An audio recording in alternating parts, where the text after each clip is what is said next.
¿Qué tal? Bienvenidos de nuevo a Mundo Legal, donde simplificamos lo complicado. Y hoy realmente un tema muy importante. Por ahí me encontré este libro, ¿no? La verdad es que ustedes saben que la gente inmobiliaria son nuestros preferidos en este programa. 10 consejos para prevenir fraudes inmobiliarios. Y para eso, pues además del maestro Alberto Cosme, quien es un compañero de mil batallas, también tenemos al maestro Pedro Roberto Reyes Martínez, quien es el autor de este libro y que además es licenciado en Derecho por la UNAM, técnico superior universitario en comercialización inmobiliaria por la SEP y maestro en responsabilidad social por la Universidad de Anáhuac. Se ha desempeñado como abogado y profesional inmobiliario. Es director de Coldwell Banker Select en Ciudad de México. Fue presidente de la Asociación Mexicana de Profesionales Inmobiliarios AMPI Sección Querétaro y ha participado activamente como capacitador y facilitador de empresas y agentes inmobiliarios en temas de derecho inmobiliario y comercialización inmobiliaria. Ha sido profesor de asignaturas de la UNAM y en la Universidad de Anáhuac. Ha escrito diversos artículos para AMPI, para el Periódico Universal y diversas revistas especializadas. Eh, Además, es el autor del libro 10 consejos para prevenir fraudes inmobiliarios, manual para realizar operaciones inmobiliarias seguras. Pedro, pues muchísimas gracias por estar con nosotros, por acompañarnos. Bienvenido. Muchas gracias, Manuel. Alberto, muchas gracias a ustedes por la invitación. Es un placer estar aquí con su auditorio. Pues bueno, yo voy a empezar con una pregunta. La verdad es que cuando revisé el libro, la verdad es que tiene, digamos que dos secciones. Yo una le digo de sensibilización de lo complicado que son las operaciones inmobiliarias y la otra técnicamente es un manual, ¿eh? Que si lo siguen, de veras que un profesional inmobiliario va a llevar la mayoría de las veces esto a muy buen término. Pero no quisiera empezar en el orden que está el libro, sino por definir qué es un fraude inmobiliario, porque ese delito no existe, ¿eh? Exactamente. Como bien lo indicas, Manuel, no existe como tal la figura de fraude inmobiliario. Existe pues lo que conocemos como fraude genérico, que es cuando una persona induciendo en el error a alguien o aprovechándose de su ignorancia obtiene un lucro indebido o se hace de una cosa ilícitamente. Entonces, engañando a alguien, se obtiene una ganancia o un lucro que no le corresponde. Eso digamos que es a grandes rasgos el fraude. Sin embargo, el fraude inmobiliario como tal no existe tipificado en el Código Penal, pero se le conoce al fraude inmobiliario cuando el objeto de esta conducta ilícita recae sobre algún inmueble y ya sea porque el fraude recae en este objeto, pues en un bien inmueble, o hay otros, incluso delitos que no son fraudes, pero que se relacionan con cometer ilícitos sobre inmuebles, como puede ser falsificación de documentos, como puede ser defraudación al fisco, como puede ser suplantación de identidad, etcétera. Es decir, hay una serie de delitos, varios, incluyendo el fraude, que se conocen vulgarmente como fraude inmobiliario, aunque jurídicamente no son fraudes inmobiliarios. Vamos a platicar un poco sobre la falsificación de documentos, que yo creo que es algo que a veces está ya muy sofisticado. Pues, ¿qué nos puedes decir que deba un agente inmobiliario o un vendedor, ¿no? Tener como cuidado para evitar caer en considerar auténtico un documento falso. Y claro que sí, Alberto. Lamentablemente, conforme más ha avanzado la tecnología, es más fácil poder realizar falsificación de documentos. Y jurídicamente hablando, podemos hablar de dos tipos de documentos, los documentos públicos y los documentos privados. Los documentos públicos pues, son aquellos que son elaborados por un funcionario en ejercicio de sus funciones y los privados pues, son los que no son, los que son realizados por nosotros, por ejemplo, por sociedades, ¿no? Entonces, hay una gran serie de documentos que se pueden llegar a falsificar para llevar a cabo un fraude inmobiliario. Uno de los más comunes, pues, es obviamente el falsificar una identificación, ¿no? O sea, es muy común que una persona que vaya a llevar a cabo un fraude inmobiliario falsifique la identificación del propietario de un bien inmueble, ostentándose como la persona que es el propietario para poderlo rentar o para poderlo vender. Entonces siempre es muy importante que aquella persona que vaya a tratar con alguien que se ostente como propietario tiene que súper revisar la identificación oficial. Tiene que ser una identificación oficial Idóneamente la del INE, por ejemplo, puede ser también un pasaporte. El INE digo idóneamente porque también hay una página en internet donde uno puede revisar pues que correspondan los datos a lo que uno está verificando, ¿no? Pero es bien importante revisar otro. Y un consejo que le damos mucho a los agentes inmobiliarios es que además de ver la identificación, traten de ver pues que la persona se encuentre en su oficina, que la persona tengas tu teléfono normal, su teléfono celular, ¿no? Incluso a veces ves otra documentación que puede llegar a tener en su cartera y lo estás viendo. Y si llegas a tener duda, incluso le puedes llegar a pedir, oye, me presentas otra identificación para ver y puedes ya ver si hay más de una identificación. Algo que es un tip importante para no caer en falsificación de documentos. Muchas veces cuando te enseñan una identificación nuevecita, así como se dice crispy, hay que tener mucho cuidado porque luego las acaban de hacer y están calientitas, ¿no? Bueno, yo creo que es muy importante, pues, vamos ya redefiniendo algunos términos, no existe un delito como tal, fraude inmobiliario, sin embargo, para que éste se den el concepto de que te van a hacer una afectación teniendo como objeto del delito un inmueble, pues se deben de cometer algunos delitos que sí están tipificados, ¿no? Inclusive uno más grave es cuando haces operaciones realizadas ¿cómo se llama? Con recursos de procedencia ilícita. Vamos, los inmuebles están muy complicados.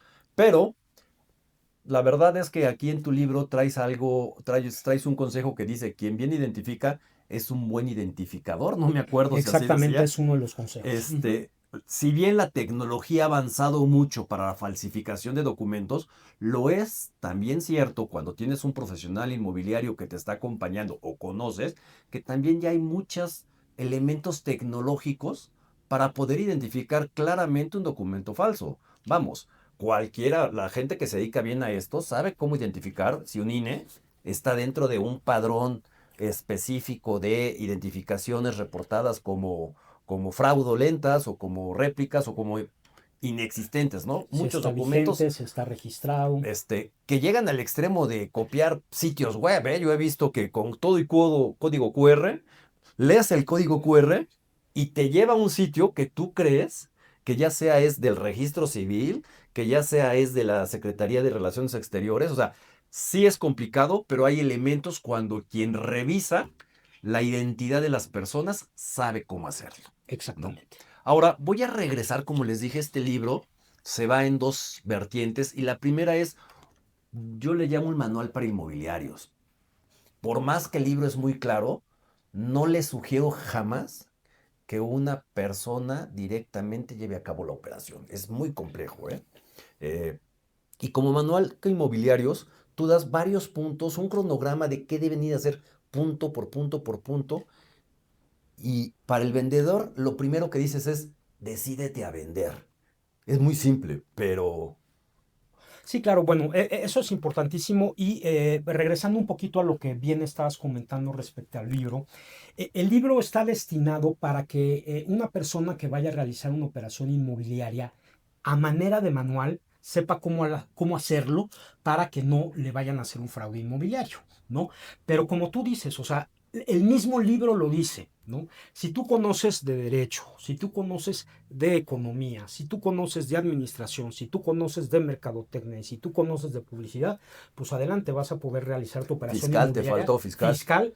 Vas a poder hacer tu operación inmobiliaria pues de manera directa sin problemas.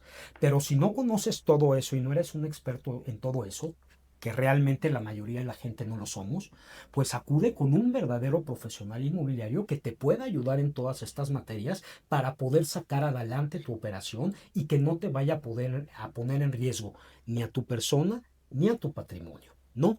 Y regresando con la cuestión que me estás comentando en cuanto al punto número uno para poder realizar una operación inmobiliaria, en este caso una compraventa, pues el vendedor obviamente lo primero que necesita es decidirse a vender. O sea, para poder vender un inmueble, lo primero que tiene que haber es una voluntad de que el vendedor quiera vender, ¿no? Si una persona no quiere vender, si tú me dices, oye, me ayudas a vender y cuando te digo, oye, Manuel, pues ya vamos a empezar, ay, fíjate que me voy a esperar un poquito más, oye, ¿sabes qué? Es que no estoy seguro. Bueno, si todavía no estás seguro de llevar a cabo una operación inmobiliaria, no la hagas. Es muy importante para tomar la decisión de hacerla que tengas completamente la voluntad libre e informada y ya puedas manifestar que estás seguro de que quieres vender, ¿no?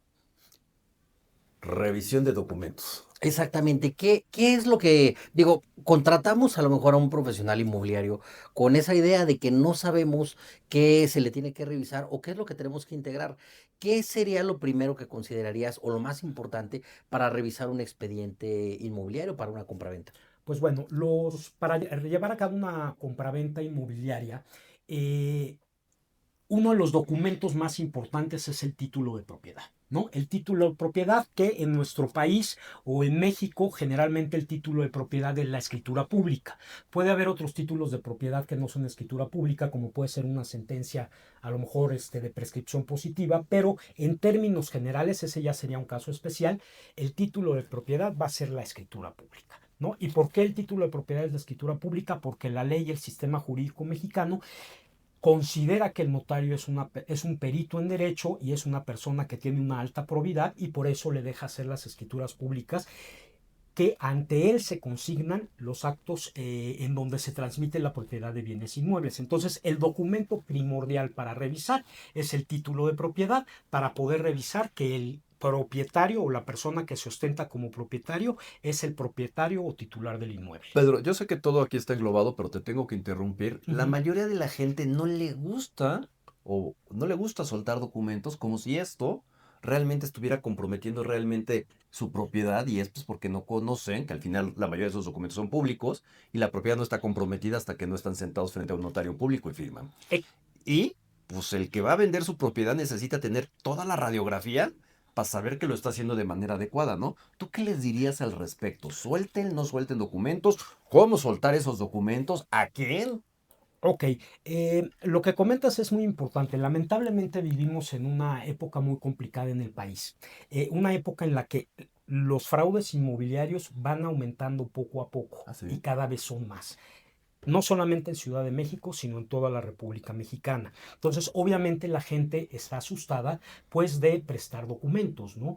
Pero lo que tú señalas es muy importante. ¿A quién le prestas el documento, no? O sea, una cosa es, le voy a prestar el documento a la tía de la prima de mi amiga que dice que se dedica a bienes inmuebles, o le voy a prestar el documento a una persona improvisada que se dice ser asesor inmobiliario, o le voy a enseñar los documentos a un abogado inmobiliario o a un verdadero profesional inmobiliario que está establecido, que tiene una oficina, que tiene el respaldo de una marca.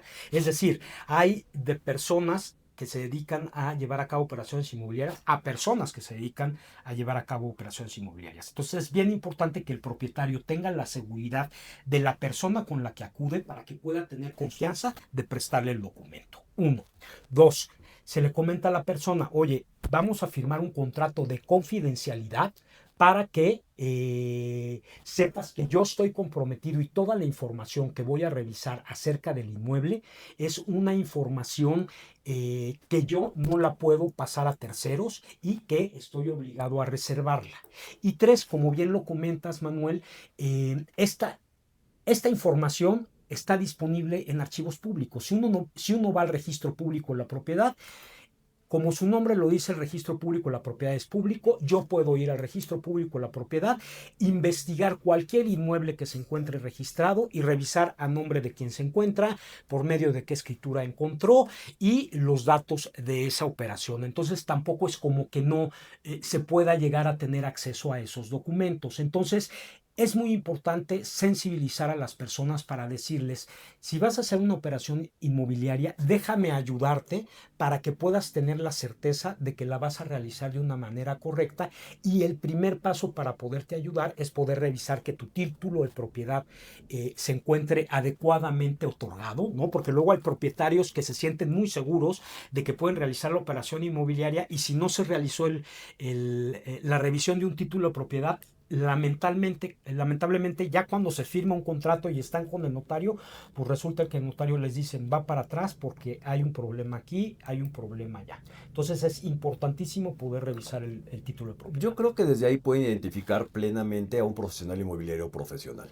Finalmente, aquel profesional inmobiliario o corredor inmobiliario, porque a lo mejor no todos son profesionales, que lo primero que no hace es extenderte un contrato con base a qué se está comprometiendo y cómo va a resguardar tu información, a los no profesionales les da miedo. A ti como propietario te debería de dar miedo contratar a alguien que lo primero que no te está poniendo es un contrato de a qué y cómo me voy a comprometer contigo. Porque habla de la ligereza con la cual pudiera estarse manejando. ¿Estás de acuerdo? Totalmente de acuerdo. Manuel y Alberto, tenemos aquí, o por qué sucede esto en nuestro país. En nuestro país sucede esto porque lamentablemente la profesión inmobiliaria o el carácter de profesional inmobiliario o agente inmobiliario no está adecuadamente regulado en ley como en otros países. En otros países necesitas tener licencia inmobiliaria, necesitas tener cédula, necesitas estar colegiado obligatoriamente, necesitas subir tus propiedades a un sistema como es el MLS, ¿no? En donde nada más pueden acceder profesionales inmobiliarios que están colegiados, previamente subir aquellos inmuebles que ya fueron revisados para que tanto compradores, vendedores como otros agentes tengan la confianza de que todo se encuentre en orden y existan sanciones para aquellas personas que no cumplan todas las disposiciones para llevar a cabo la actividad Sí, profesional pero inmobiliaria no de es así, manera Pedro. adecuada. Ya, así es. Entonces, aquí en México lamentablemente no es así, y por eso queda como tarea del vendedor o del propietario del inmueble hacer esa tarea, ¿no? Y darse cuenta de quién es el verdadero profesional y no vaya a caer en manos de personas que son improvisadas y que realmente no conocen a profundidad este negocio. Ahora, estos contratos normalmente dan la oportunidad de que intervengan, bueno, habrá que elegir, ¿no? Si quieres que sean varios los agentes que intervienen o uno solo, ¿tú cuál recomendarías? Perdón, antes de que nos Sí, contesten, claro. tengo que ir con un patrocinador. En 30 segundos estamos de regreso. Muchas gracias. Renta, la evolución del arrendamiento seguro. En los arrendamientos, la confianza no es suficiente. Se necesita certeza. Renta ofrece protección real para los propietarios y agilidad para los asesores inmobiliarios. Somos la única garantía que opera exclusivamente a través de profesionales inmobiliarios, asegurando un proceso impecable. No te conformes con menos. Visita www.renda.soy. Renda, la evolución del arrendamiento seguro. Bueno, pues ya estamos de regreso y Alberto, ¿en qué nos quedamos? ¿Exclusiva o no exclusiva? ¿Qué contrato recomiendas para pues solicitar los servicios de un agente inmobiliario? Claro. Definitivamente, Alberto, y la recomendación para todo nuestro auditorio es, si vas a llevar a cabo una operación inmobiliaria, te recomiendo el contrato de exclusiva. ¿Por qué? Primero, tienes que romper un mito. Cuando se hace una operación en exclusiva con un agente inmobiliario, no quiere decir que ese agente inmobiliario no va a hacer que se conozca o se promueva el inmueble con otras inmobiliarias. También lo va a compartir con otras inmobiliarias. Pero las ventajas que tienes al tú contratar con un agente inmobiliario es, uno, vas a contratar directamente con una sola persona y esa persona va a ser la responsable ante ti y ante los prospectos compradores o prospectos inquilinos de esta operación inmobiliaria, ¿no? Dos, esa persona va a estar encargada, tú le puedes imputar responsabilidad si alguien entró al inmueble y no se condujo como se debería de conducir en alguna visita, etcétera. O sea, siempre va a estar un solo profesional inmobiliario a cargo. Y otras cosas muy importantes también son las siguientes. Si alguien le dice a un agente inmobiliario, oye, quiero que me promuevas el inmueble, pero no va a ser bajo el régimen de exclusiva, lamentablemente ese agente inmobiliario va a tomar tu inmueble y lo va a poner o lo va a promover en una serie de paquetes ya precontratados o de publicidad ya precontratada que ya tiene, donde dependiendo los paquetes que tenga en los medios que tenga, ya sean 20, 50, 100 inmuebles, lo va a poner como uno más del O montón ninguno, ¿eh? o ninguno, ¿no? Sí. ¿Por qué?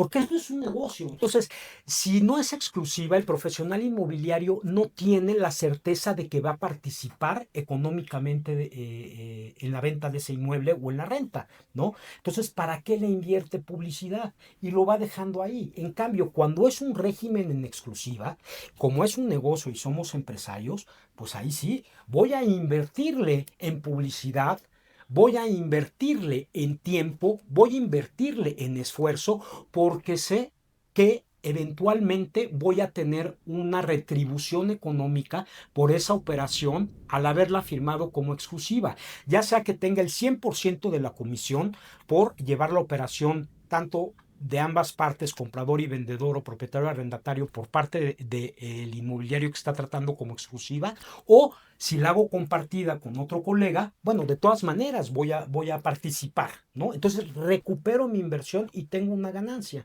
Si lo haces con alguien que no es mediante exclusiva, lamentablemente, y dices, quiero que 5 inmobiliarias la tengan o 10 inmobiliarias la tengan, todas esas inmobiliarias no le van a invertir ni tiempo ni dinero específico, ni le van a hacer un plan de marketing específico a tu inmueble, y tu inmueble se va a ir quedando porque ninguna de estas inmobiliarias le va a dar la atención que se requiere y que se le debería dedicar a tu inmueble para poderse vender. Yo tengo contacto con muchas inmobiliarias y me parece que este punto les cuesta mucho trabajo explicarlo, ¿no? La verdad es que el vendedor usualmente cree que si se lo da a 10 corredores inmobiliarios en no exclusiva, tendrá mayor probabilidad de venderlo, cuando realmente la está disminuyendo. Más allá de la inversión, es en el sector inmobiliario hay ciertas reglas de qué inmuebles puedo yo promover aunque no sean míos, ¿no? Probablemente si yo tengo 10 corredores inmobiliarios con no exclusivas, ellos están de alguna manera limitados a compartir este inmueble con algunos otros, porque todas las asociaciones, los MLS, las bolsas inmobiliarias, en donde tú subes estas propiedades para que todos los demás corredores inmobiliarios las conozcan y las busquen y las ofrezcan a sus clientes, tienen limitaciones, y la primera es que te la den en exclusiva, porque si no la tienen en exclusiva, la promuevo, llevo gente y resulta que alguien ya se te adelantó, ya perdieron dinero todas estas personas. Les aseguro que un profesional inmobiliario correcto, serio, establecido, miembro de alguna asociación, va a tener más repercusión con sus corredores inmobiliarios que ustedes con 10. Ustedes con 10 no exclusivos son todos, es a todo lo que van a llegar. Una exclusiva bien escogida, evidentemente, puede llegar a 500, 1000, 2000 corredores inmobiliarios que van a estar llevando su inmueble. ¿Sí? Correcto. Y otra cosa también bien importante en este tema de no trabajar con exclusivas es que el inmueble se llega a quemar, como conocemos los inmobiliarios, y eso hace que se dificulte la operación, porque un comprador, por ejemplo, entra a ver un inmueble a una plataforma o a varias plataformas y va a ver que el mismo inmueble lo están anunciando 10 personas, ¿no? 10 personas diferentes lo anuncian, y uno, pongamos que el precio del inmueble es 10 millones de pesos. Uno lo ofrece en 11 millones, otro lo ofrece en 10 y medio, otro lo ofrece en 9,700, ¿no? Entonces, es un caos el inmueble, está muy manoseado el inmueble, y eso lanza al mercado muchas veces una señal de alerta para un comprador, que el comprador dice, híjole, o le urge vender al propietario, ¿no? Entonces voy a llegar tirándome al suelo para pagarlo menos, o de plano hay algo raro en ese inmueble porque lo trae tantas personas. Entonces ahí lamentablemente, como dicen en mi pueblo, le sale al vendedor o al arrendador el tiro por la culata, porque él quería que más personas promovieran el inmueble para poder llegar a más compradores, pero resulta que el hacerlo sin exclusiva hace que los mismos compradores lleguen incluso a tener temor en el inmueble y el inmueble se empiece a quemar. Bueno, son muchos temas los que toca este libro, pero hay algo que seguramente aquí el buen maestro Cosme y el maestro Pedro van a tener que entrar en, no sé si en debate o no, ya se veré. ¿Contrato privado de compraventa o promesa de compraventa? ¿A qué le vamos? Bueno, yo creo, mi estimado Alberto, no sé si quieras tú iniciar. Hay una cuestión aquí que se ha ido pues hay dos opiniones, ¿no? Dicen, es que es un contrato de promesa porque el contrato de compraventa se hace ante notario. La verdad es que en el derecho, en materia jurídica, estarás de acuerdo conmigo, Pedro, nada está dicho, nada es definitivo, todo depende de la forma en que se argumente. Pero por ahí hay una resolución de tribunales federales donde dicen, si se aportó parte del precio a la compraventa, entonces es compraventa, entonces ya no estás prometiendo algo porque ya lo estás ejecutando. ¿Tú por cuál corriente te vas? Coincido contigo totalmente, ¿no? Primero es importante para la gente que nos está oyendo que sepa cuál es la diferencia entre promesa y compraventa. El contrato de promesa, como su nombre lo dice, es cuando una persona promete vender o promete realizar un acto futuro. En este acto, un vendedor promete vender a un comprador que promete comprar en determinado momento. No están realizando la operación en ese momento, sino hasta en un futuro. Y por otro lado, en la compraventa, la ley nos dice que en el momento en que se celebra el contrato, automáticamente se lleva a cabo la transmisión de la propiedad al haberse puesto de acuerdo en precio y en cosa, en este caso el inmueble. ¿Y cuáles son las diferencias aquí? Pues las diferencias básicas aquí es que en la compraventa sí se transmite la propiedad y en la promesa de compraventa no. Entonces, al momento de realizar un contrato de compraventa, aunque no se haya hecho ante notario, ya por la ley ya se transmitió la propiedad en favor del comprador y eso implica una mayor responsabilidad para las personas que realizan la operación y para el propio vendedor, porque ya transmitió jurídicamente la propiedad del inmueble. Y si no le cumple el comprador con el contrato, y ese comprador no quiere rescindir voluntariamente el contrato, se van a tener que ir a tribunales, el propio vendedor se va a tener que ir a tribunales para que un juez declare rescindido ese contrato, porque si se le ocurre vender sin tener esa sentencia, pues hasta el propio comprador lo puede acusar de fraude por vender por vender algo que ya no es suyo, ¿no? Y la compraventa, en su caso, ahí ya no se verifica la transmisión de la propiedad, pero sí hay que cuidar mucho ese detalle que comenta Alberto, que muchas veces la gente, porque no sabe, dice, vamos a hacer un contrato de promesa, ¿no? Pero si las cláusulas son de compraventa, son de compraventa. Y dos, si en el contrato de promesa, aunque sea de promesa, se da un anticipo, no como depósito, sino como un anticipo, eso la jurisprudencia, la Corte ya lo considera como principio de ejecución y ya estamos ante una Bueno, compraventa. pero a ver, ahí sí los tengo que interrumpir. Justo por lo que estás diciendo es que la gente buscó e ideó contratos de promesa de compraventa, cuidando no llamarle depósito, sino llamándole garantía de incumplimiento, ¿no? Al recurso. También claramente estipula que no se transmite la propiedad, sino simplemente pues vamos a llegar al notario y me prometo comprar y prometo vender. O sea, sí se puede utilizar un contrato de promesa si está bien hecho. Exactamente, pero como tú lo dices, o sea, realmente que esté bien hecho, o sea, no se vale una persona que no es profesional inmobiliaria probablemente va a sacar el contrato de promesa de papelería o va a bajar un machote de internet o le va a decir chat GPT, hazme un contrato de promesa. No, o sea, acércate con un abogado o con un abogado inmobiliario o un profesional inmobiliario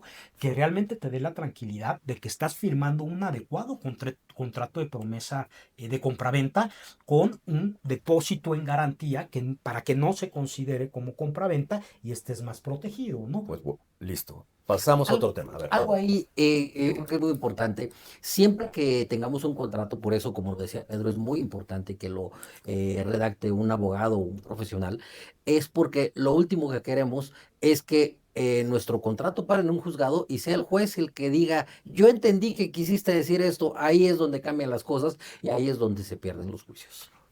Bueno, recuerden que aunque estamos recomendando el libro del maestro Pedro, no los va a volver un experto, ¿eh? O sea, tienen que estudiar muchísimo, pero por lo menos a los que ya llevan un camino andado, les va a recordar realmente que no se les pase una. Y a los que pretendan revisar la actuación de un profesional inmobiliario, creo que les hará de gran utilidad, sin lugar a dudas, para saber si la persona que los está ayudando a vender ese inmueble era o no es la adecuada, ¿no? Casos especiales, mi querido maestro Cosme.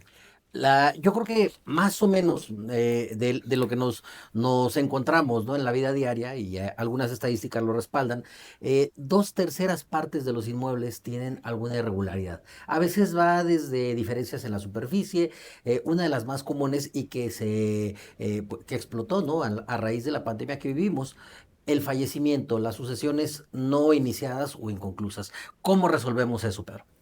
Bueno, esto es importantísimo para aquellos que nos están escuchando, que entiendan que es una sucesión. La sucesión es la transmisión de los bienes y derechos de una persona que fallece a sus herederos.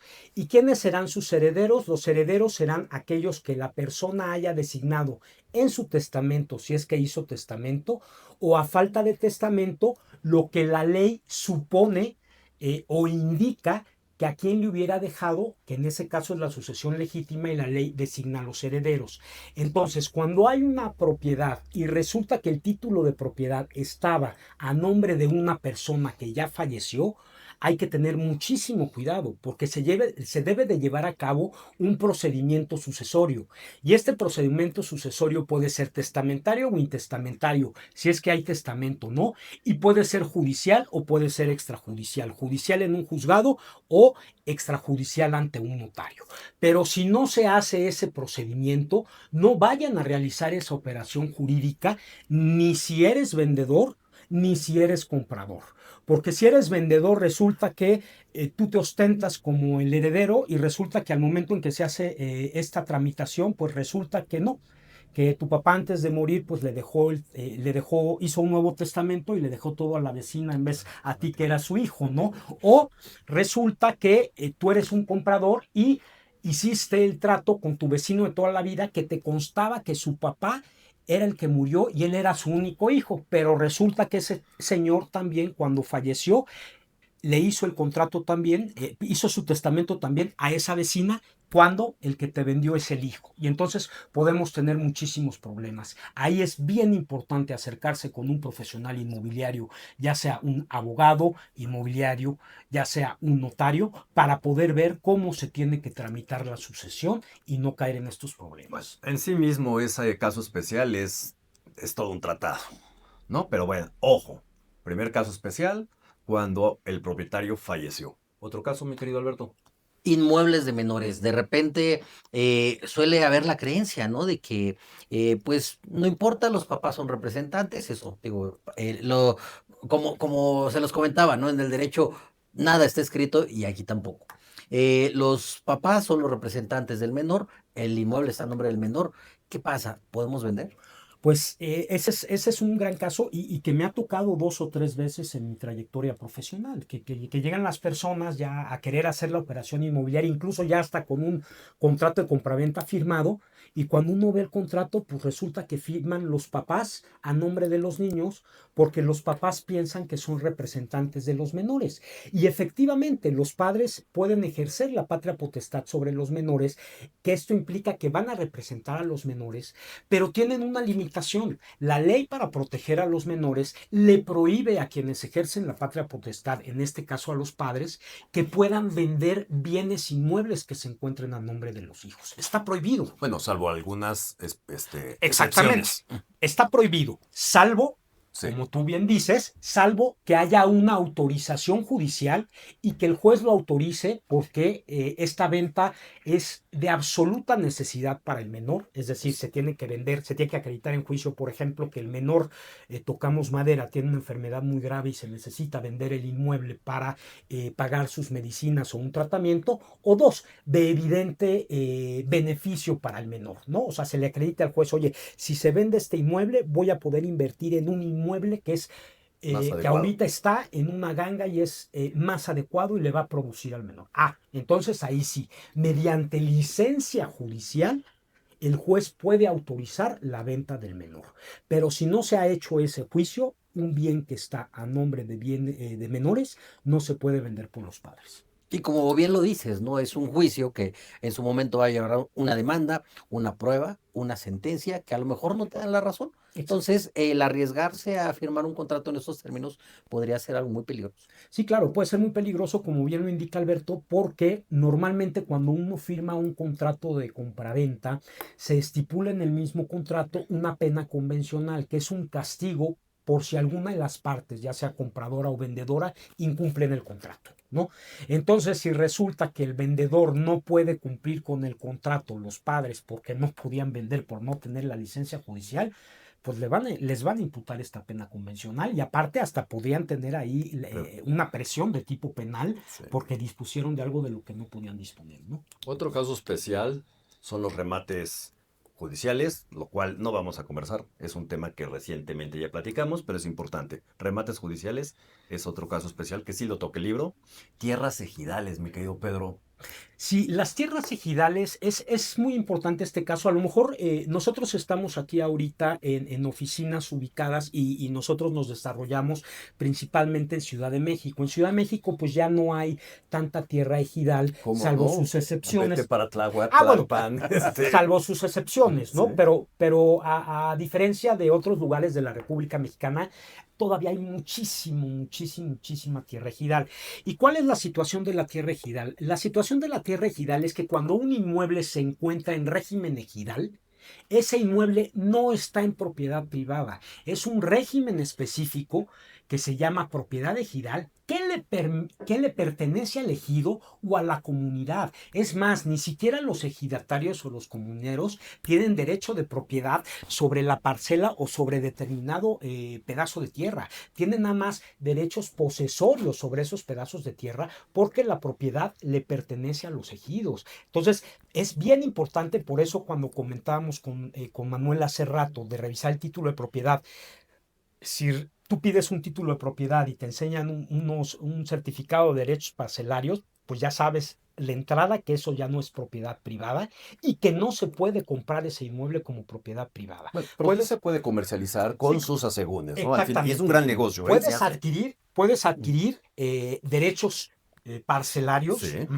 pero no es propiedad, pero esos derechos parcelarios, ya sea antes de que los adquieras o después de que los adquieras, puedes llevar a cabo un procedimiento que la propia ley agraria establece, ¿no? En el cual se convierte ya ese pedazo a través de una asamblea extraordinaria de ejidatarios, se adopta el régimen de propiedad privada de ese pedazo, sale del ejido, esa resolución se inscribe en el Registro Agrario Nacional y posteriormente ese título de propiedad se inscribe en el Registro Público de la Propiedad y ya se hace propiedad privada. Listo. Ahora, en este sentido, ¿qué tan bien ves la promesa de yo te vendo estos derechos parcelarios y te prometo que va a ser bien sencillo ustedes cambiarlo? ya se están yendo también a un tratado, vamos, No, no podemos en el es- tiempo es- que tenemos es- meternos a es un tema complicado, como ¿no? estos, ¿no? A ver. Pero así, vámonos con otro caso especial que se menciona en el libro, porque si no, no acabamos, que sería adquisición por extranjeros, mi querido maestro. Platícanos a lo mejor zonas restringidas, no restringidas, dónde sí puede comprar, dónde no o dónde podría ser. Ok, bueno, algo aquí importante establecer, ¿los extranjeros pueden adquirir bienes inmuebles en nuestro país? La respuesta es sí, salvo aquellos inmuebles que se encuentren dentro de 50 kilómetros hacia las costas y 100 kilómetros hacia las fronteras, que eso es lo que se conoce como franja prohibida. Y eso, digamos, es un remanente de las conquistas y el imperialismo que hubo contra México en algunos lugares, que decían, ok, los extranjeros no pueden adquirir ahí porque le pueden servir a un gobierno extranjero. Entonces, ahí en playas y en fronteras, los extranjeros no pueden adquirir propiedad privada, pero pueden ser fideicomisarios y adquirir por medio de un fideicomiso los derechos fideicomisarios sobre un bien inmueble. Y fuera de esas zonas, los extranjeros sí pueden adquirir un bien inmueble siempre y cuando convengan con la Secretaría de Relaciones Exteriores, la famosa cláusula Calvo, en donde ellos se obligan a que si tienen algún problema con el inmueble, lo van a ventilar siempre con autoridades mexicanas y renuncian a la protección de sus gobiernos extranjeros. Listo. Lo seguimos con usufructo y nuda propiedad. Vamos a pensar, ¿no? Que llega una persona que vemos que ocupa el inmueble y nos dice, yo soy usufructuario, yo puedo disponer de él. ¿Hasta qué grado puede disponer? ¿Puede rentar? ¿Puede comprar? Más bien puede vender. Ok. La propiedad es el derecho que tiene una persona para usar, disponer y disfrutar de una cosa. Esta propiedad, hagan de cuenta que es como una manzana y la podemos partir. Y de un lado nos queda la nuda propiedad, que es el derecho exclusivamente para poder disponer de un bien. Y del otro lado nos queda el usufructo, que es el derecho que tiene una persona para usar y disfrutar, que en este caso es rentar un bien ajeno, y es ajeno porque le pertenece al nudo propietario. Entonces, si una persona quiere vender el inmueble, el usufructuario no lo puede vender porque no puede disponer de él. Puede vender su usufructo, su derecho para usar y disfrutar, pero no puede disponer de la nuda propiedad. Y el nudo propietario sí puede disponer del inmueble, pero siempre y cuando se respete el usufructo vitalicio del usufructuario, quien incluso goza del derecho del tanto para poder adquirir antes que un tercero el inmueble, ¿no? Pues bueno, ya antes de entrar a la recta final les ofrecimos 10 consejos para prevenir fraudes inmobiliarios, pero antes de que el maestro Pedro Reyes nos los dé, nos vamos a un mensaje de nuestro patrocinador. Soy Manuel Chaparro, conductor de Mundo Legal. Te recomiendo que si vas a vender, comprar o rentar, tu patrimonio es lo más importante. No lo arriesgues y busca la máxima seguridad. Elige un profesional inmobiliario AMPI, Asociación Inmobiliaria con más de 68 años de experiencia y presencia en 102 ciudades de México. Sus asociados están en constante capacitación y son rigurosamente registrados. Fraudes prácticamente a cero. Agente, únete a AMPI y lleva tu carrera al máximo nivel. Propietario, exige la certeza y rentabilidad que solo un agente profesional AMPI te da. No te arriesgues. Busca a tu profesional AMPI y toma la decisión correcta. Pues ya, como les prometimos, aquí estamos de regreso con los 10 consejos para prevenir fraudes inmobiliarios. Pedro. Muchas gracias, Manuel. Y pues bueno, los consejos que le dan nombre o título al libro son: 1. Al realizar una operación inmobiliaria, exige escrituras. 2. Ojo con las gangas. 3. No manejes efectivo en operaciones inmobiliarias. 4. Mi amigo el registro público de la propiedad. 5. Papelito habla. 6. Cuidado con las operaciones urgentes. 7. Ten cuidado con los poderes. 8. Ten mucho cuidado también con las preventas. 9. Quien bien identifique es un buen identificador. Y 10. A notaría abierta, fraude espantado. Muy bien, pues muchas gracias, Pedro, por estar con nosotros con este libro, 10 consejos para prevenir fraudes inmobiliarios. Es un manual que yo creo que vale mucho la pena leer. Si uno quiere vender como particular su inmueble, nos va a ayudar a identificar qué es lo que va a hacer el agente inmobiliario y a saber si lo está haciendo bien. Platícanos, ¿dónde se puede conseguir este libro? Claro que sí, este libro lo pueden adquirir en librerías como Sanborns, como Gandhi. También lo pueden conseguir en Amazon o lo pueden conseguir en Mercado Libre, o también nos podemos poner de acuerdo en un momento dado si son parte de alguna asociación o de alguna inmobiliaria grande para sus agentes inmobiliarios a través de un servidor. Pues muchas gracias, Pedro. Esto ha sido pues un placer como siempre. Manuel, Pedro, Gracias. muchas gracias. Esto ha sido Mundo Legal, donde simplificamos lo complicado.